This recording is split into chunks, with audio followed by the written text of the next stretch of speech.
ओम शांति।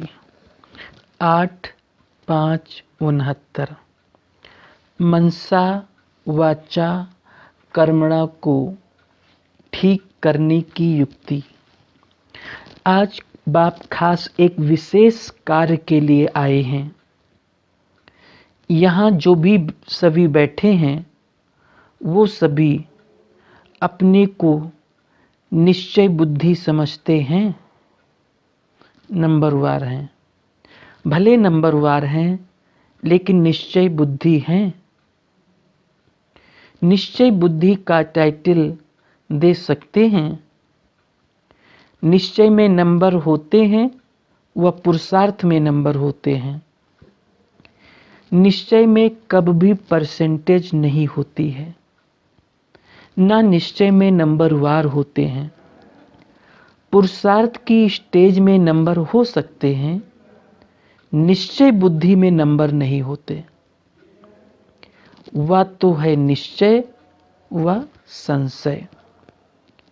निश्चय में अगर जरा भी संशय है, चाहे मनसा में, चाहे वाचा में अथवा कर्मणा में, लेकिन मनसा का एक भी संकल्प संशय का है तो संशय बुद्धि कहेंगे। ऐसे निश्चय बुद्धि सभी हैं। निश्चय बुद्धि की मुख्य परख कौन सी है? परखने की कोई मुख्य बात है?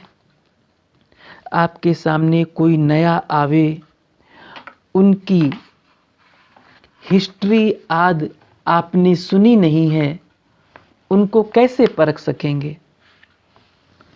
वाइब्रेशंस आएगा। कौन सा वाइब्रेशन आएगा जिससे परख होगी? अभी ये प्रैक्टिस करनी है, क्योंकि वर्तमान समय बहुत प्रजा बढ़ती रहेगी, तो प्रजा और नज़दीक वाले को परखने के लिए बहुत प्रैक्टिस चाहिए। परखने की मुख्य बात ये है कि उनके नैनों से ऐसा महसूस होगा जैसे कोई निशाने तरफ किसका खास अटेंशन होता है तो उनके नैन कैसे होते हैं। तीर लगाने वाले व निशाना लगाने वाले जो मिलिट्री के होते हैं वह पूरा निशाना रखते हैं। बाबा ने कहा तीर लगाने वाले व निशाना लगाने वाले जो मिलिट्री के होते हैं वो पूरा निशाना रखते हैं। उनके नयन, उनकी वृत्ति उस समय एक ही तरफ होगी। तो जो ऐसा निश्चय बुद्धि पक्का होगा, उनके चेहरे से ऐसे महसूस होगा जैसे कि कोई निशानेबाज है। आप लोगों को मुख्य शिक्षा मिलती है, एक निशाने को देखो अर्थात बिंदी को देखो। तो बिंदी को देखना भी निशाने को देखना है। तो निश्चय बुद्धि की निशानी क्या होगी? पूरा निशाना होगा। निशाना जरा भी हिल जाता है तो फिर हार हो जाती है। निश्चय बुद्धि के नैनों से ऐसे महसूस होगा जैसे देखते हुए भी कुछ और देखते हैं। उनके बोल भी वही निकलेंगे। यह है निश्चय बुद्धि की निशानी। निशानेबाज की स्थिति नशे वाली होती है, तो निश्चय बुद्धि की परख है निशाना, और उनकी स्थिति नशे वाली होगी।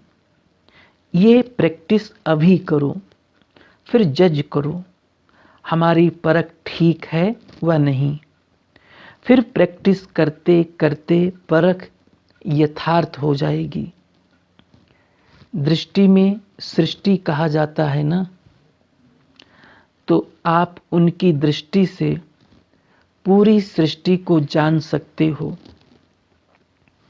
मनसा वाचा कर्मणा तीनों को ठीक करने के लिए सिर्फ 3 अक्षर याद रहे। वो 3 अक्षर कौन से हैं? मनसा के लिए है निराकारी, वाचा के लिए है निरहंकारी और कर्मणा के लिए है निर्विकारी। देवताओं का सबूत वाचा और कर्मणा का यही है ना। तो निराकारी, निरहंकारी और निर्विकारी अगर 3 बातें याद रखी, ये 3 बातें याद रखी तो मनसा वाचा कर्मणा तीनों ही बहुत अच्छे रहेंगे। जितना निराकारी स्थिति में रहेंगे उतना ही निरहंकारी और निर्विकारी भी रहेंगे। विकार की कोई बदबू नहीं रहेगी। ये है मुख्य पुरुषार्थ। ये 3 बातें याद रखने से क्या बन जाएंगे? त्रिकालदर्शी भी बन जाएंगे और भविष्य में फिर विश्व के मालिक। अभी बनेंगे त्रिलोकीनाथ और त्रिकालदर्शी। त्रिलोकीनाथ का अर्थ तो समझाया है, जो तीनों लोकों का ज्ञान सिमरण करते हैं वो हैं त्रिलोकीनाथ। क्योंकि बाप के साथ आप सभी बच्चे भी हैं। अच्छा, ओम शांति।